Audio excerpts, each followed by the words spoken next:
multiplex, nous voulons que RFI soit là. Ok. Elle est venue nous voir pendant l'échange, on a dit, bon, qu'est-ce que nous devons, quelle est l'information que nous pouvons tirer de votre anniversaire là, à centenaire? L'élément de formation. Donnez-moi ça. Donc, non, ça c'est du fait que toujours vous le célébrez. Quel est présentement l'élément de formation? Et nous avons travaillé la tête, dégager l'élément de formation pour mettre à la discussion. Ah, ça vaut la peine d'être communiqué au niveau de la RFI. Tu vois, et quand tu vois dans le reportage, il faut toujours chercher à dégager l'élément de formation. Un fait particulier, même le 125e, 130e anniversaire, quel est l'élément particulier? Il y a 125e anniversaire. Oui, Salamaki. Je vous pose la question. J'aurais du mal. Mais l'élément à 125e anniversaire, c'est tout simplement cette célébration des scouts autour du chef. Toujours et salamaka, mais salamaka ndenge salamaki, voilà. Vrai ou faux? Ouais. Alors il faut avoir l'habitude. Donc il faut être un grand observateur. Ce qui vous manque parfois, on observe avec les sentiments. T'as la bien. C'est dit, on peut prendre Mami Poutou, on met ici, dit bon, dégagez-moi Mami Poutou, qu'est-ce qu'il y a de particulier en elle? Et ça fait partie des exercices, sauf un bon, quand Papa Kalonzo parle, qu'est-ce qu'il y a de particulier qu'il dégage?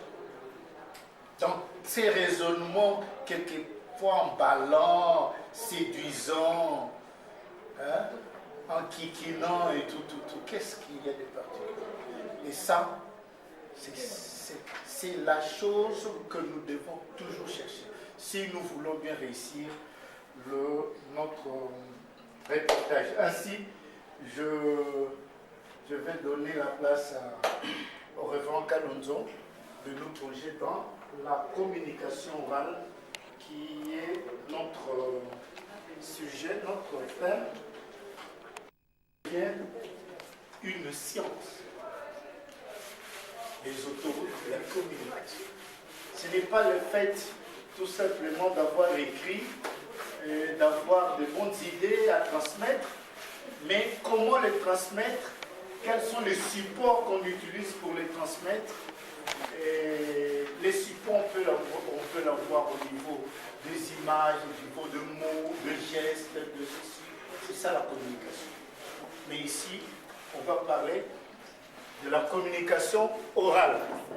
L'oralité, il y a la diction, il y a la voix, il y a les timbres vocaux, il y a tous ces éléments. Nous allons maintenant découvrir cette oralité dans la communication.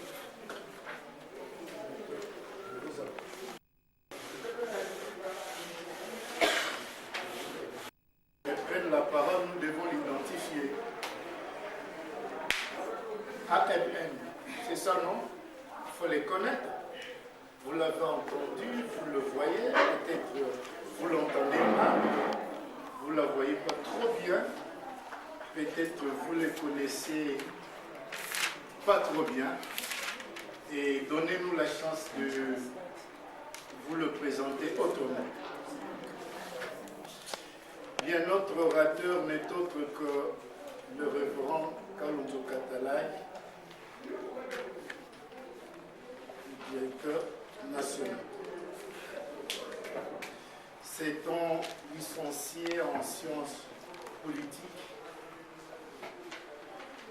et grand sociologue aussi.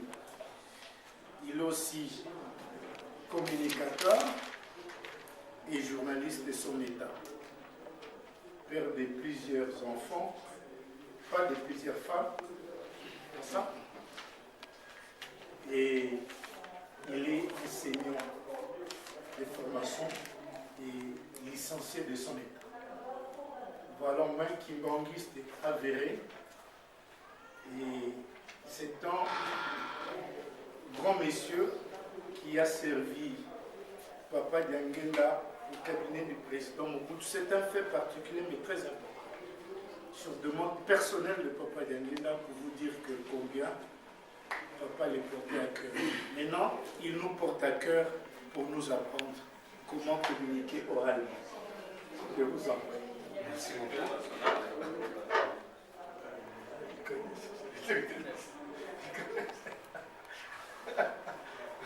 Bon après-midi à tous.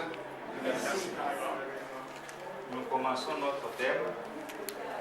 Je crois pour ceux qui ont eu à jeter un coup d'œil sur le programme que nous avions élaboré la fois passée, bien que nous avions annoncé. En fait, il était prévu aujourd'hui que vous ayez le module sur les techniques de prise de vue. Alors, après concertation, nous avons vu qu'il faut lier ce qui a trait au journalisme pur avant d'entrer dans ce qui est technique. Comme ça, ce qui est technique puisse se lier aussi à part. C'est comme ça que nous avons préféré intervertir un peu l'ordre en prenant le module communication orale. Notre thème va comporter un petit plan de ce thème. Qu'est-ce que nous allons développer? On aura à donner dans le cadre de l'introduction une définition. On définira ce qu'on entend par communication orale. En deuxième lieu, nous aurons à parler, toujours dans ce cadre plutôt, de conditions exigées pour une bonne communication. Nous donner les conditions. Un deuxième ressort, ça on peut même mettre deux, mais c'est dans l'introduction, définition et les conditions. Au numéro 2, nous parlerons de la phonation.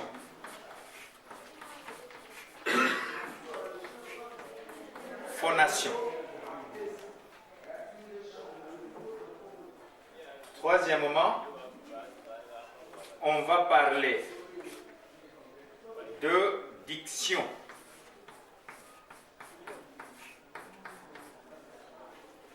Diction pour une bonne communication. On parlera en quatrième position de la problématique. Problématique. S'il vous plaît. Oui. Fondation. Phonation. Fondation. Oui.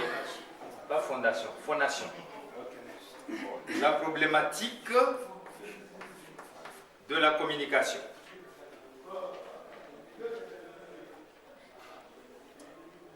Et nous terminerons par les principes de base. Principes de base pour une bonne lecture.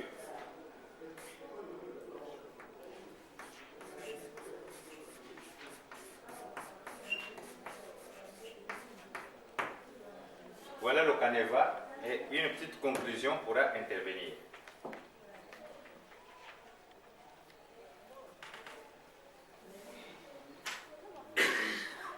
Vous y êtes?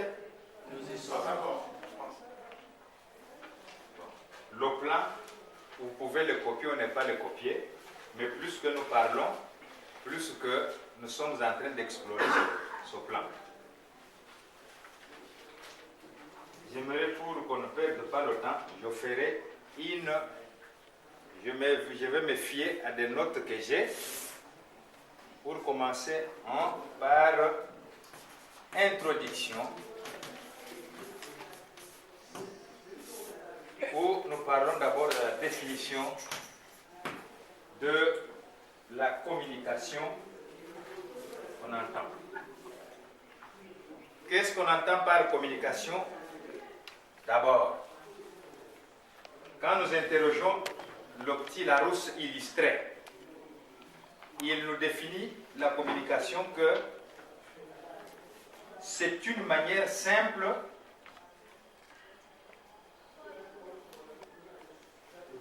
une action de transmettre à quelqu'un ou aux autres un message.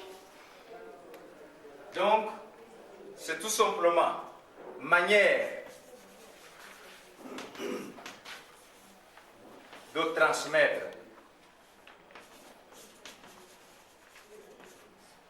transmettre un message. Ça peut être un message, ça peut être un avis. Ça peut être un renseignement.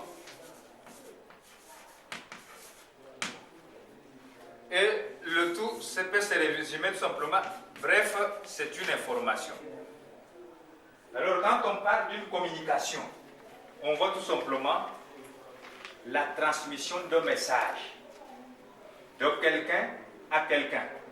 Ça peut être un avis de recherche, on transmet à quelqu'un. Ça peut être un renseignement quelconque, ça peut être un message qu'on donne, et cela fait partie de l'information. Autrement, on peut aussi dire que c'est une liaison avec les autres.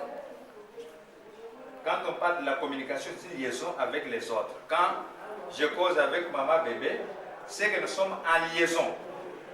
C'est ainsi que quand vous avez entendu le ministre de la Communication et poste de téléphone blâmer les entreprises de télécommunications parce qu'ils perturbent que les gens soient en liaison les uns des autres.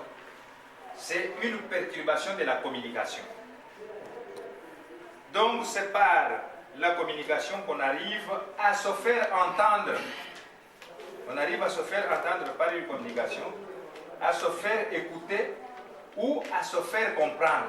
Sans la communication, on ne peut pas se faire entendre, on ne peut pas se faire écouter. Ce que nous faisons ici, c'est déjà une communication.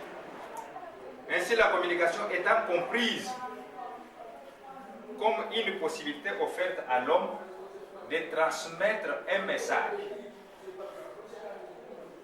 une information de quelqu'un à autre, elle s'opère de plusieurs manières. Donc, la communication s'opère de plusieurs manières. Puisque nous avons dit que c'est une manière de transmettre. Mais ces manières, il n'y en a pas seulement une seule. Mais il y a plusieurs manières.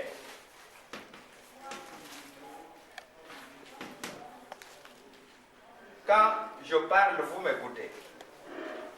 Vous m'écoutez grâce à quoi? J'utilise quelle manière? Oui, la langue... Hein? Non, le moyen que j'utilise pour transmettre, c'est l'oral. Autrement, on appelle comment? La parole. Voilà. La parole est déjà une manière de transmettre le message. Par exemple, je suis ici. Je ne dis absolument rien. Je viens seulement au tableau, je lis.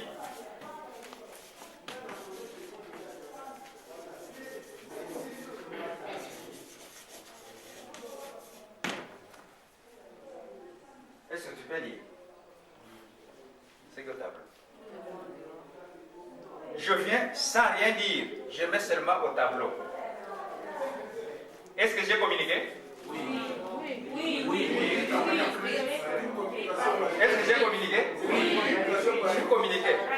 Alors, je mets seulement au tableau. Quelle sera la réaction du public? Le public sera comment? Automatiquement, il sort. J'ai communiqué par quel moyen? Le cri. Le cri peut être aussi une manière de communiquer. Écrit.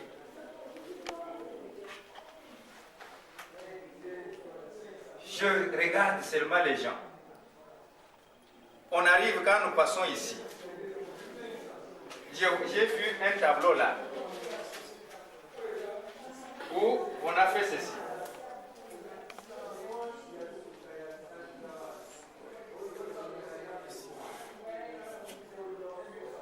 Je ne sais pas si vous avez vu, quand vous sortez ici, vous voyez le tableau, il est là. Oui. Vous avez déjà vu ça? Oui. Alors, c'est lui qui vient avec sa voiture. Il voit seulement ça. Est-ce qu'il peut comprendre? Oui. Il peut comprendre? Oui. Est-ce que on a parlé? Non. On a écrit? Non. Mais il a compris par quel moyen? Par le dessin. Donc les signaux, on appelle ça graphique. Par les graphiques. Autrement appelé dessin. Un dessin, un conducteur qui court, une fois qu'il arrive quelque part, il voit tout simplement on a dessiné un enfant ou bien deux enfants. Il comprend quoi? Il y a l'école qu'il faut faire quoi? Il faut ralentir, sinon vous commettez l'accident. On a communiqué. C'est une manière de communiquer. Alors, je regarde quelqu'un. Il veut parler. Sans... Regardez-moi. Alors quelqu'un veut agir, je regarde ça.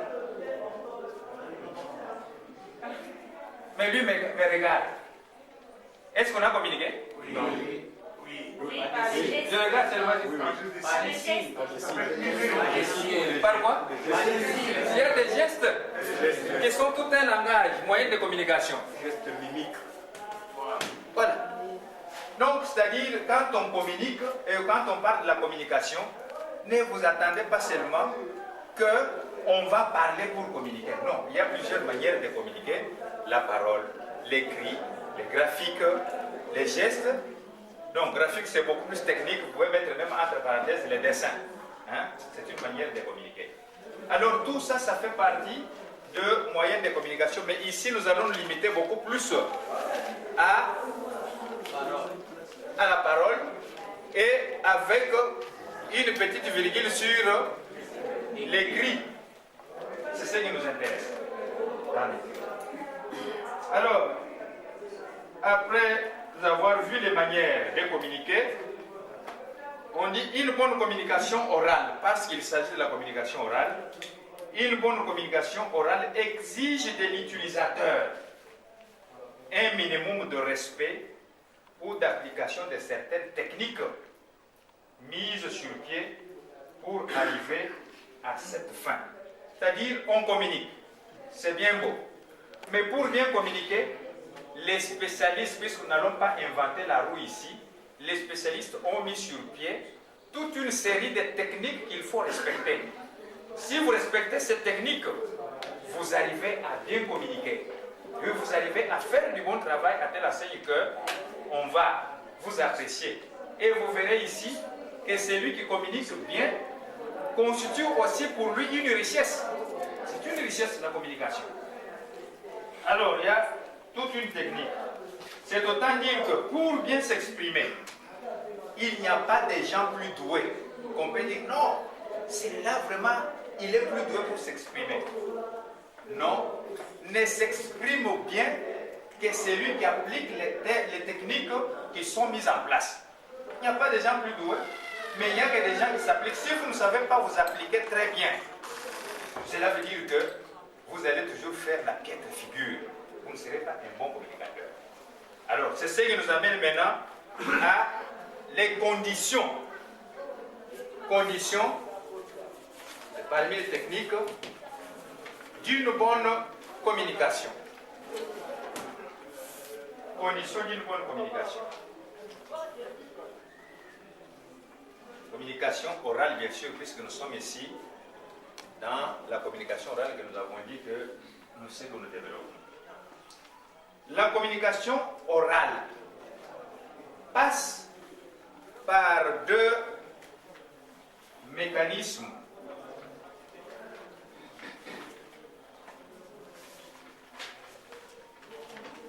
Est-ce que je peux effacer? Je peux effacer le ça. Je peux effacer le plan? Oui.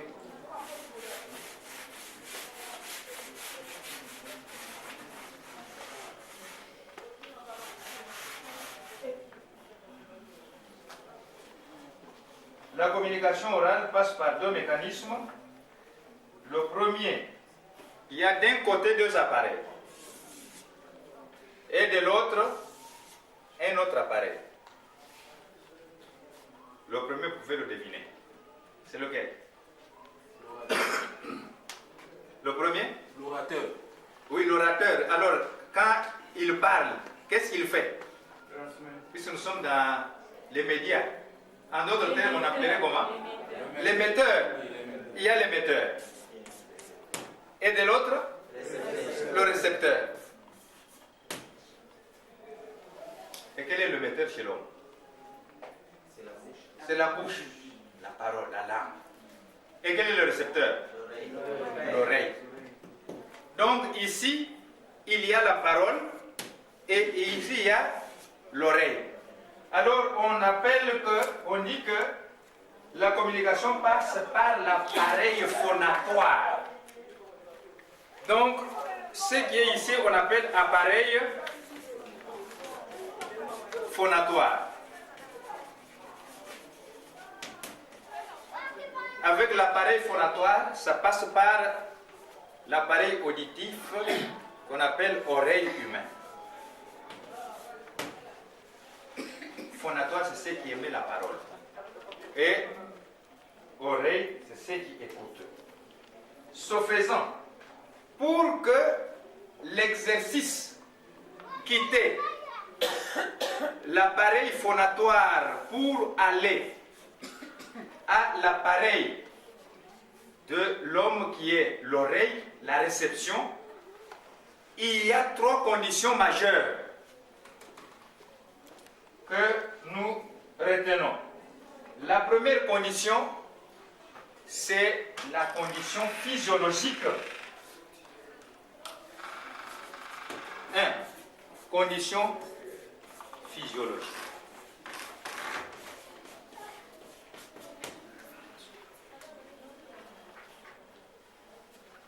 La condition physiologique est très capitale. Si vous respectez cette condition, ça vous amène à faire une bonne expression orale. La condition concerne quoi? Elle concerne, ou bien elle étudie les sensibilités. La sensibilité aux variations de fréquence, d'intensité et de périodicité des ondes sonores, conditions physiques. C'est-à-dire, il y a la sensibilité des fréquences. Je crois, quand vous êtes en train de suivre une radio, à supposer, prenons le cas pour une radio, on vous dit que RFI émet sur quelle fréquence? RFI, par exemple, il émet sur quelle fréquence? 105. Alors vous quittez 105, vous allez mettre sur 90. Vous allez capter RFI? Non. C'est perturbé. Il y a les conditions de fréquence. Sur le plan physique, c'est-à-dire les ondes passent ailleurs et vous ne saurez pas. L'intensité, quand on parle sans vivacité, on baisse la voix. Celui qui parle peut ne pas vous faire entendre son message. Puisque dans la communication, le but principal de la communication, c'est quoi? C'est quoi? Très bien. C'est transmettre le message. On ne parle pas pour le plaisir de parler. Vous parlez pour transmettre le message. Oui, oui. Qu'il vous plaise, papa, s'il y a possible aussi de traduire ça même à Lingala aussi pour la meilleure compréhension. Ah. Merci. Donc, tina ya communication oyokani entre biso na biso. Tina tout ça la gambo ezali pona nini? Otoyokani. Mais quand vous parlez, vous connaissez que vous transmettre le message que vous avez capté en côté. Est-ce qu'il y a communication? Il n'y a pas communication. Donc, la communication, l'objectif principal de la communication, c'est transmettre le message, se faire entendre, se faire comprendre et se faire écouter. On risque de ne pas atteindre l'objectif si par exemple les conditions physiques ne sont pas réunies. Celle-là est dans telle fréquence, vous êtes dans telle autre, vous émettez, cette condition ne vous permet pas. La fréquence, c'est-à-dire le niveau où cela doit se mettre. Donc, du verbe émettre, pas se mettre, de s'asseoir. Alors, quand on est au sommet ou bien quelqu'un est à tel niveau. Si vous voulez lui parler quand il est de l'autre côté, il faut savoir comment ajuster votre voix. Vous pouvez dire, et comment on a. Ceux qui ont ajusté voix, et comment comment ajuster, et zali par exemple, l'intensité, la vivacité. Alors voilà la première condition. Vous trouverez tout cela dans le syllabus que nous avons. Ici, nous sommes en train de prendre les grandes lignes. Alors, une communication orale n'est possible que si l'émetteur du message ne dépasse pas les seuils physiologiques du récepteur. Donc, c'est possible d'émettre que si l'émetteur et les récepteurs sont branchés sur une même gamme d'écoute.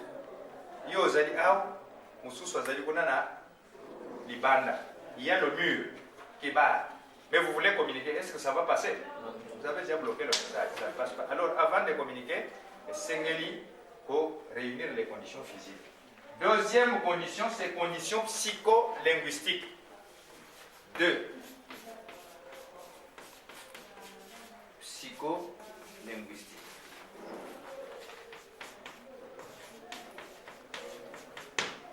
C'est la deuxième condition pour émettre, faire une bonne communication. Il y a 2 mots ici. Lesquels que vous entendez? La psychologie et la langue. Donc, psycholinguistique. Elle concerne la langue en tant que l'élément moteur de transmission des messages. La langue en tant qu'élément moteur de transmission de messages. Le quota. Hein? Pas le lemme. Donc la langue, puis ça nous permet d'émettre la parole. On émet la parole, c'est ce qu'on appelle les signes vocaux. La langue ici nous permet d'émettre les signes vocaux. Mais pour transmettre le message, on utilise la langue. Alors, les conditions psycholinguistiques peuvent freiner le message de ne pas passer. Comment? Quand je parlais ici, dans notre ami Guilain, il me dit ceux qui ont le bango, ils sont nalingal. Il me renvoie dans quelles conditions? Pour quelles raisons? Il faut s'entendre, qu'il y ait la compréhension entre eux. Est-ce que c'est pour me faire entendre? Non. C'est pourquoi? Pour la compréhension. Puis c'est une différence entre entendre et comprendre. Je ne sais pas ce que vous voyez bien encore. Entendre et comprendre. Alors quand il a dit oui, nous entendons, vous parlez, vous faites du bruit, mais nous n'avons rien compris. Alors ceux qui nous ont dit qu'utiliser, bah, vocabulaire est trop élevé. Les gros mots. En ce moment-là, vous avez bien parlé, mais pour qui? Pour vous-même. C'est que le message n'est pas passé. Or, la communication, c'est que le message doit non seulement se faire entendre, mais se faire aussi comprendre. C'est ça la transmission, c'est ça la communication orale. C'est la condition psychologique. Ce qui veut dire que ceux qui, aux alliés dans le milieu, la première des choses, ceux qui ont dit que tu vas comprendre l'anglais, étudiez d'abord le milieu là. Quelle est la langue que les gens comprennent facilement? Puisque vous allez transmettre mon message, ne venez pas vous faire savant devant eux. Si vous faites savant, vraiment, et puis français, tout ça. Mais vous avez bien parlé, mais après tout, personne n'a compris. Je me rappelle quand nous étions en 6e des humanités, il y a un professeur que vous avez toujours entendu parler, Victor Moudimbe. S'il y a des gens qui ont entendu de ces grands écrivains-là, parmi les grands écrivains du Congo, Victor Moudimbe, il est venu faire une conférence quand nous étions plutôt en 5e des humanités. Il parle, après tout, on voit tout le monde commence à dormir. Et finalement, maintenant Moudimbe se demande, comment les gens dorment? Il y a quoi? Après tout, c'est le recteur, puisque nous au collège on appelait le recteur, le préfet on l'appelait le recteur. Il dit, monsieur le professeur, si vous voyez les gens dormir comme ça, cela ne veut pas dire que c'est parce qu'ils sont fatigués. Non. Tout ce que vous dites est tellement que Moudi me parlait en philosophie, en poésie, personne ne comprenait. Ceux qui m'ont compris, après toi, Saline. Allah, il se désintéresse. Hein? Parce que c'est tellement haut qu'il ne comprend rien. Alors son message, au lieu de passer, ça n'a pas passé. En ce moment-là, le professeur, il n'a pas tenu compte de quelles conditions.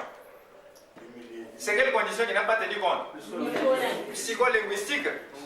Donc, il a échoué, c'est un grand professeur, mais il a échoué parce qu'il n'a pas tenu compte de cette condition-là. Alors, adapter message nayo na niveau ya bato.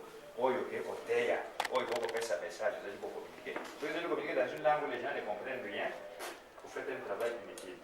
Troisième condition, c'est la condition psychologique elle-même. Parce que si nous avons parlé de psycho-linguistique, tout ça c'est lié. Maintenant, la condition psychologique.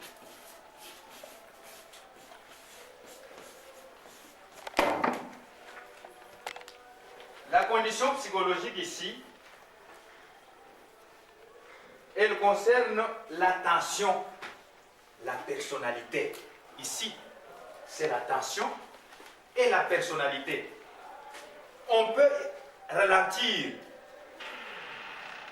le parler, adapter notre message au niveau de la langue que vous comprenez très bien.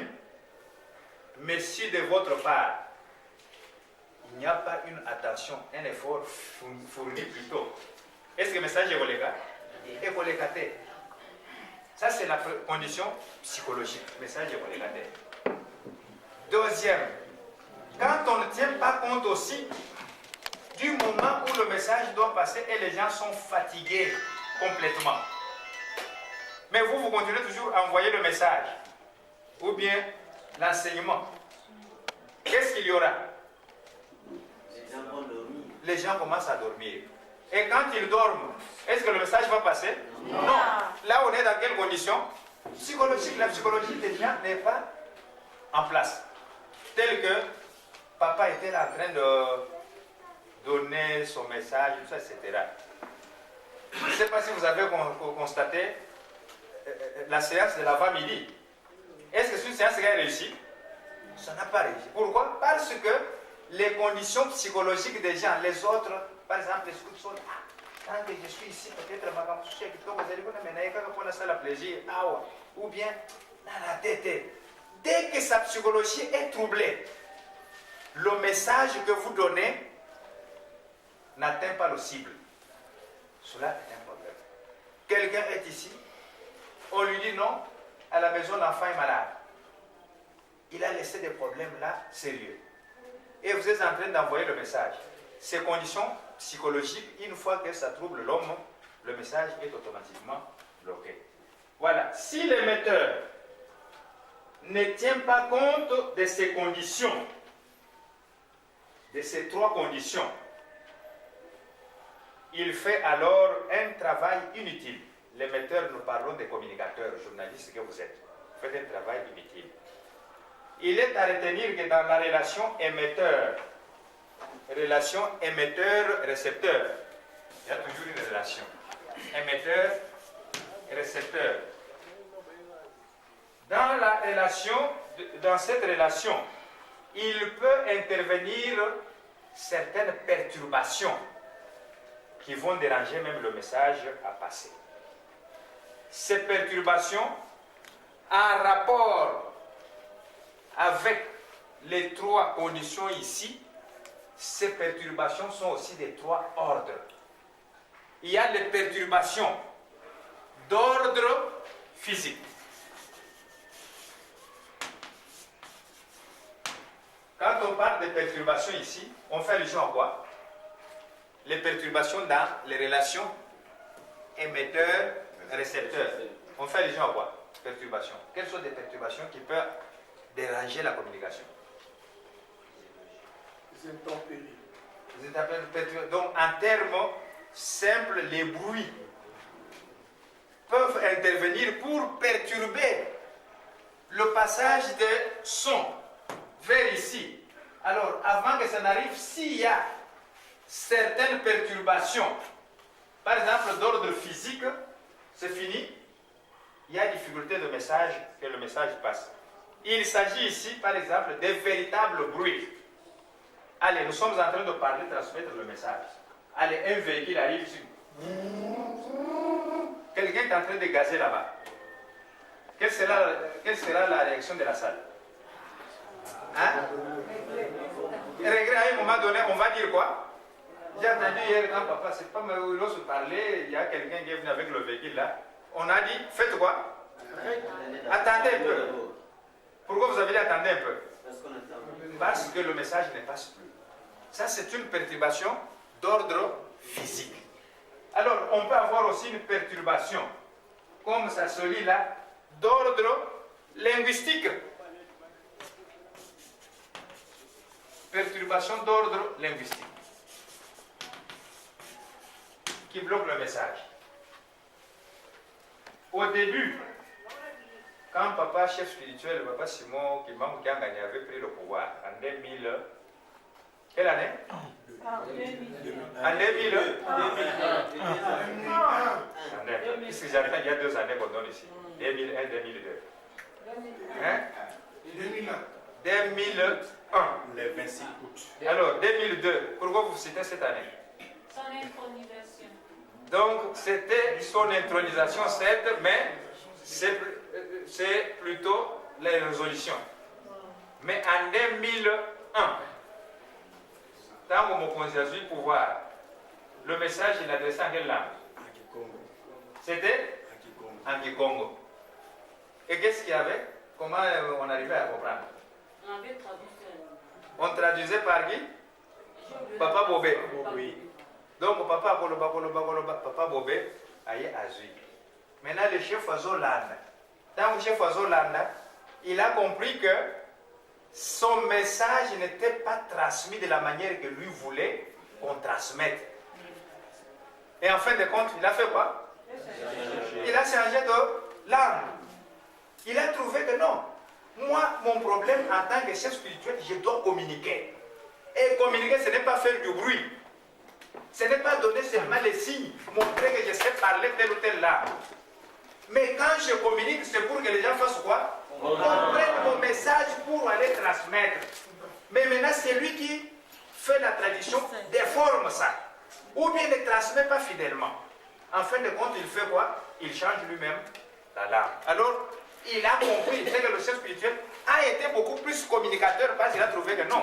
Les difficultés d'ordre linguistique font que mon message ne puisse pas passer. Et jusqu'aujourd'hui, malgré que nous sommes chez les Bakongo, au centre du kimanisme, où on nous dit que mon Mokoka de Gotigal. Ni de Gotigal? Kikongo.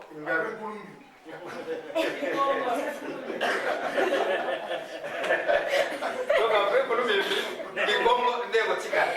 mais le chef a tenté pour dire qu'il impose le Kikongo, parce que c'est le chef, il parle de Kikongo. Mais en fin de compte, il a trouvé que, en voulant précipiter les choses, ce message ne faisait quoi? Il ne passait pas.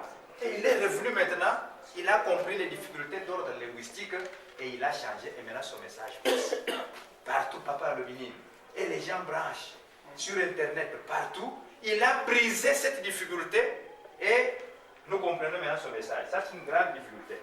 Et une perturbation, il y avait une perturbation dans la communication, mais qui n'était pas d'ordre physique, mais c'était d'ordre linguistique.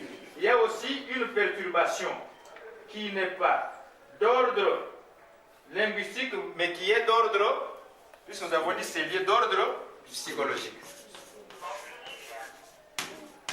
D'ordre psychologique. Exemple, ici, c'est un problème d'attention, comme nous l'avons dit. Au moment où nous sommes en train de parler, pour éviter cette difficulté d'ordre psychologique, d'abord d'ordre physique, nous disons souvent que les gens éteignent leur téléphone. C'est ça, non? Oui. Quand nous faisons la communication. C'est que nous voulons éviter que les gens, dans la transmission de notre message, qu'il n'y ait pas de perturbations liées d'abord au physique. Et quand les perturbations sont liées au physique, à supposer que quelqu'un a son téléphone, prrr, ça sonne. Quand ça sonne, peut-être ça parle à haute voix. Pam, pam, pam, pam. le M23 est entré maintenant à Kinshasa. Et nous, nous continuons à avancer avec la matière. Vous avez laissé vos familles là-bas. Hein? M23 est à Kinshasa. Comment sera la relation émetteur-récepteur? Perturbée. Dans des milieux sérieux, avec un psychologue averti, une fois qu'il trouve que non, ça ne passe plus, il dit quoi?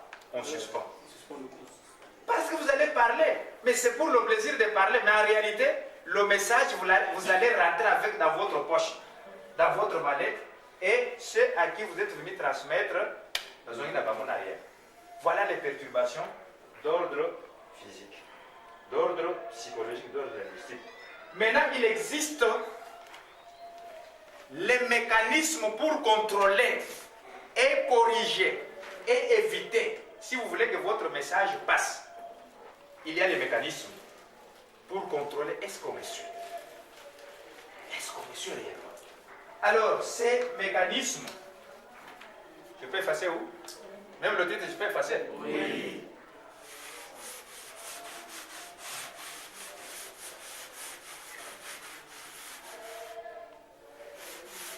Je peux tout effacer? Oui.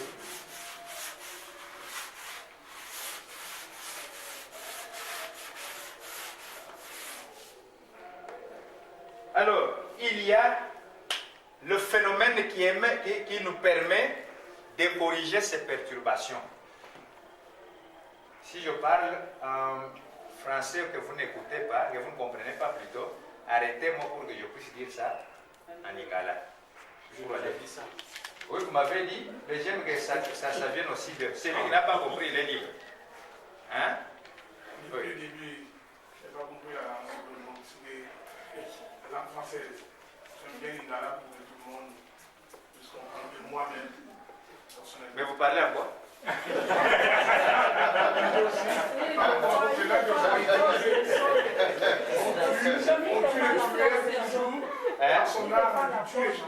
Donc il prend la cause des autres. Mais physiquement, vous savez, physiquement, quand je parle, je suis en train de prendre en compte tous ces paramètres. Hein?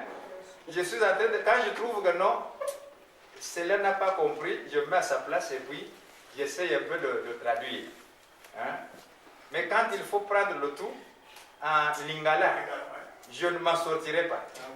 Puisqu'il y a certains termes techniques que ça va nous donner beaucoup de retard. Mais je veux tout simplement utiliser les vocables beaucoup plus commodes pour tout le monde. Hein? Donc utiliser le vocabulaire Seigneur Bâtillon, ça va vous comprendre.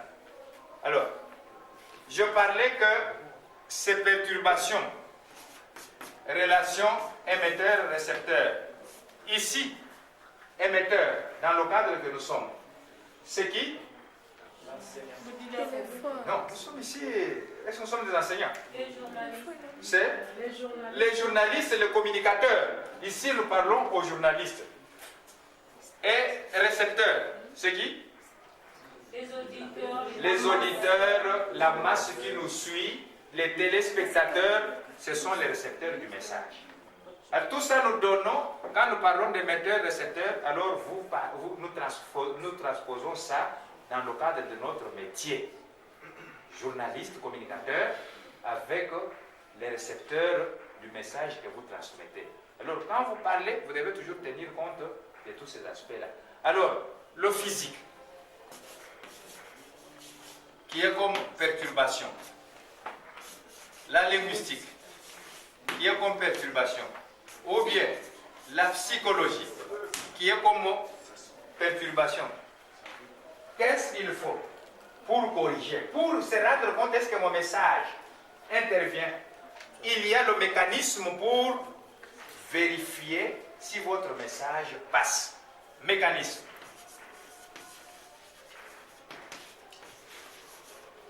Ce mécanisme pour vérifier le bon passage de votre message s'appelle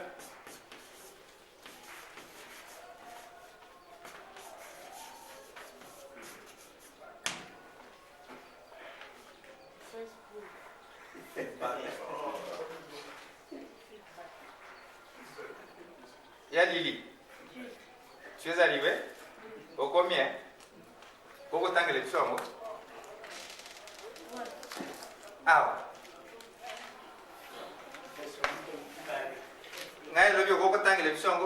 alors il m'a dit fais comme ça.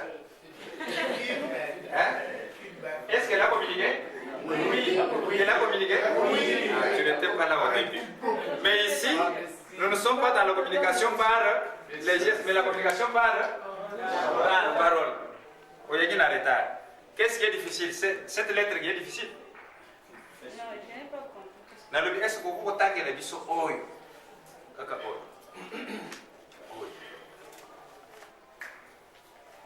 Oui, il y a lettre oil, non? Les amis. Lettre F, oil. E, Oil. E, Oil. B. Et oil. Très mignon. Très Oil. B, Oil. A, Oil. C français. Il y a aussi le C qui est comme bon, d'après c'est français. Oil. La oil. Bon, mais lisez. Moi, c'est pas lettre de soyez bien bon.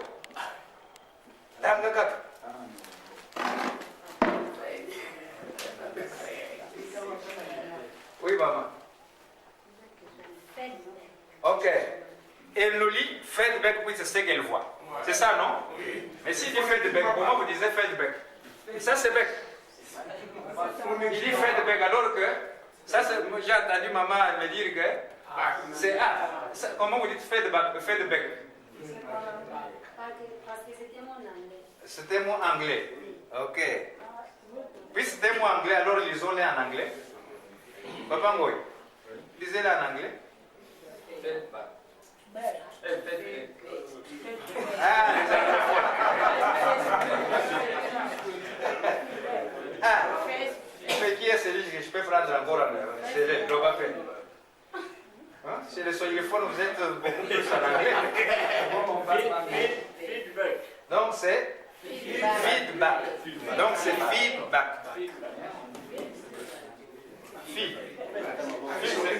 C'est fou le nom. Alors, feedback, ça c'est le mécanisme qui est introduit. C'est un mot anglais, mais il vient de ce qu'on appelle actuellement la cybernétique. Hein? La cybernétique, vous connaissez ça? Cybernétique. La cybernétique, ça vous fait penser à quoi? C'est le cybercafé. Donc c'est dans l'informatique où ce mot a été introduit. C'est-à-dire, c'est le système de signal de contrôler d'une manière concomitante, c'est-à-dire simultanée. Quand on parle, il y a un signal de l'autre côté qui clignote pour vous dire que ce que vous êtes en train de dire, ça arrive. On teste, donc on contrôle cela par un signal. Et ce signal-là, qui clignote, vous fait renseigner que oui, ça passe très bien, le son passe très bien. Alors c'est de là que, dans la communication, on a emprunté aussi ce mot pour l'introduire dans les mécanismes de contrôle de la communication. Est-ce que je suis écouté ou je ne suis pas écouté? Alors ce mécanisme est de trois sortes. Le feedback se présente de trois sortes. Voilà, trois sortes. Il y a plusieurs manières, mais nous pouvons citer ce qui est. Comment, ce n'est pas trois sortes, je peux dire même cinq, c'est plusieurs, mais nous retenons au moins cinq. Pour savoir si le message passe, il y a, quand vous parlez, à tout moment, la répétition complète et systématique des informations. C'est ce qui se fait souvent au téléphone. Quand quelqu'un parle, notez, donnez le numéro, ou bien je vous dicte le numéro carte, comment on appelle? Le code carte d'appel. 10. Qu'est-ce qu'on fait pour vous assurer que l'autre a reçu? Il répète 10, oui, 10, oui. 11, 11. Ou bien quand on dit par exemple dimanche, pour écrire ça à quelqu'un qui ne connaît pas, dimanche. D comme par exemple dynamique. I comme par exemple Isidore. Hein? Donc à la phonie, on dit voilà, alpha, A comme alpha. Donc, vous avez déjà entendu parler de ça, non? Ça, c'est ça, on est dans le feedback pour se rendre compte, est-ce que le message arrive réellement? Ça, c'est un mécanisme de feedback. Donc, c'est la répétition presque de toute la phrase. Deuxième mécanisme, là, c'est répétition.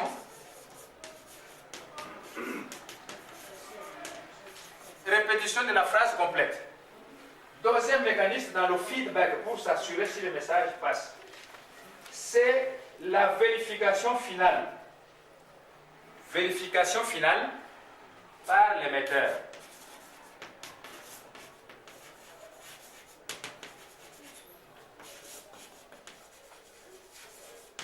Vérification finale par l'émetteur. Alors, celui qui parle pour s'assurer si les gens ont compris, il doit le vérifier. Avec les genres de questions, par exemple, avez-vous compris? On pose la question, avez-vous compris? Alors, il y a les gens qui disent, non, je n'ai pas compris. Est-ce que vous avez suivi? Non, je n'ai pas suivi. On est dans le feedback, mais en utilisant la méthode de la vérification finale. Ça, c'est pour se rassurer si le message est passé. Si quelqu'un dit, non, moi je n'ai pas compris, automatiquement, on arrête, on revient pour qu'il comprenne. Là, on est dans le feedback de la communication. Troisième méthode, c'est la vérification au fur et à mesure. Vérification au fur et à mesure. Et à mesure. On évolue avec la communication. On est en train de vérifier. C'est les genres de questions, par exemple, est-ce que vous me suivez? Donc, chaque fois qu'on parle, est-ce que vous me suivez? Ça y est? Quand vous entendez quelqu'un dire ça y est, ça, il est dans le feedback pour s'assurer si réellement le message est en train de passer. Alors, il y a quatrième, vérification par des signaux. Vérification par des signaux.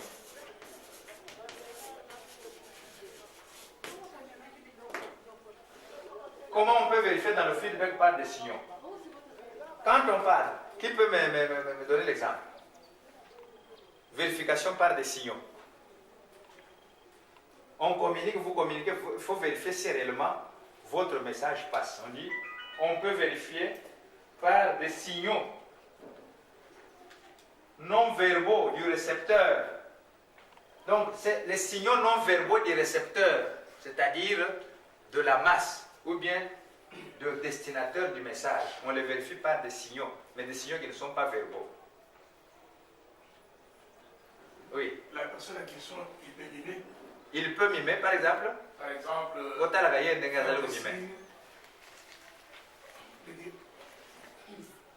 donner des signes. Oui, oui, mais moi, donc vous êtes en train de parler. Mais en donnant votre message, mais vous pouvez vous rendre compte que mon message passe ou ne passe pas à travers des signaux que ceux à qui vous adressez le message manifestent. Par exemple, voilà, quand on fait OK. Donc ce signe n'est pas un signe verbal, mais c'est un signe non verbal, mais qui vous prouve que oui, le message passe. Mais quand le message ne passe pas, il y a aussi des signes qui peuvent aussi vous les montrer. Oui. Par exemple, Maman Safi, il dit, quelqu'un fait ça. Vous comprenez bien, quelqu'un vous êtes en train de vérifier. On prend par exemple, l'exemple des grands. Hein? Ça montre quoi? Que le message passe? Non, le message ne passe pas. Quand on regarde qu'il y a déjà une bonne partie des gens, vous êtes en train de parler, vous les voyez déjà comme ça. Est-ce que le message passe? Non. C'est un signe qui n'est pas, donc, qui n'est pas oral, mais c'est un signe non verbal, mais ça vous indique déjà que le message ne passe pas. Salanini? Tika. Ou bien créer un mécanisme. On peut par exemple créer une blague. Tout le monde dit maintenant c'est lui qui le met.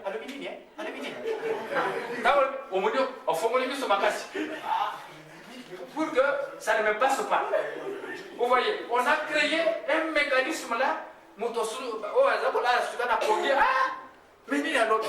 Eh, yo zabolala. Makambo maleki awo. Siko mutu wana kumona. Alors, des signes, il n'est pas dit normalement quand les gens sont fatigués, il faut arrêter. Non. Vous les communicateurs, Créez des mécanismes pour qu'ils vous suivent. Quand vous créez ce mécanisme, les gens sont branchés maintenant sur vous. Et après, vous les voyez encore revenir dans la même attitude. Comprenez qu'il y a quoi? C'est que maintenant il y a un blocage au niveau de quoi? Au niveau de psychisme. Donc ce n'est plus une difficulté d'ordre physique, ce n'est plus une difficulté d'ordre linguistique, ça devient une difficulté d'ordre psychologique. Alors à la difficulté d'ordre psychologique qui atteint la grande partie des gens à qui vous communiquez le message, on conseille souvent de faire quoi? D'arrêter. Parce que ça ne passera pas. Et si vous trouvez que non, il y a ceux qui sont encore récupérables, ça tout simplement les signes qu'on peut dire de quelques individualités. Là, on peut encore les secouer et vous verrez que le mécanisme va passer et va s'adapter et on évolue. Alors, on peut également vérifier par des questions du récepteur. Ici, nous avons vérifié par les signes non verbaux du récepteur, c'est-à-dire des gens à qui vous communiquez.